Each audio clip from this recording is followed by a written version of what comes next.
I mean, the phone call thing is so funny because they released it's not even a transcript of the phone call. It's like a summary of the phone call of what he described as, quote, a perfect phone call. It was the most beautiful phone call you've ever seen. It was a perfect phone call. And even the summary of it was like, seems to very just blatantly sort of state a quid pro quo for, No, that's the thing. It doesn't say anything because he speaks gibberish because his brain is pudding. That's the defense of Trump that will prevent anything from ever, because the dream for these people, the dream for Democrats is, well, people are going to see this obvious corruption, and even Republicans are going to be like, I can't defend this anymore.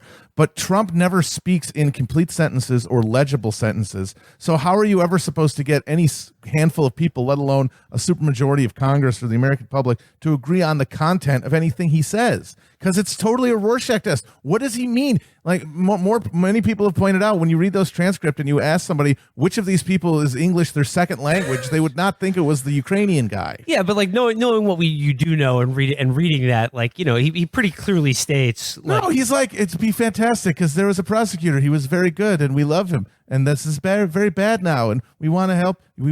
It's very good. We love it. It's just gibberish. He talks in gibberish. Well, again, it's a summary of the phone call. So, like, if that's what they released to exonerate him, you can imagine what's on the actual. I just love the idea that we're going to impeach Trump to protect Hunter Biden's insane corruption. This is fantastic. The only thing that's gonna wake the slumbering machinery of accountability in government is a threat against one of the disgusting, no talent, shithead, fail son, corrupt cokehead scions.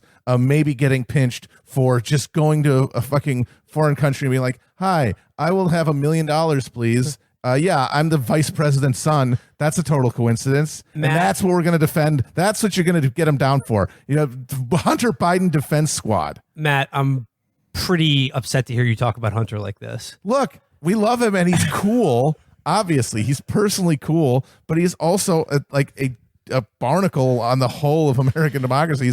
He's an avatar of all of the unspoken, deep corruption that greases the wheels of politics, not only in this country, but throughout the entire world. It's the thing that keeps the Atlantic imperial system going, is this kind of glad handing and kid hiring. Look, I have no idea how this is going to all turn out. It's, very, complex series of reactions and political calculations. But if you're looking for my quick hot take, I think impeachment is good in this regard because, one, it will give Donald Trump and everyone who's obsessively watches MSNBC like a kind of busy box to play with and distract with.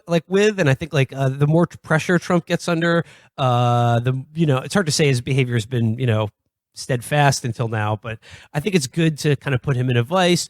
But also, if you believe he's done all these things, like at some point you do have to just impeach him. I mean, it's the House Democrats. They're bad.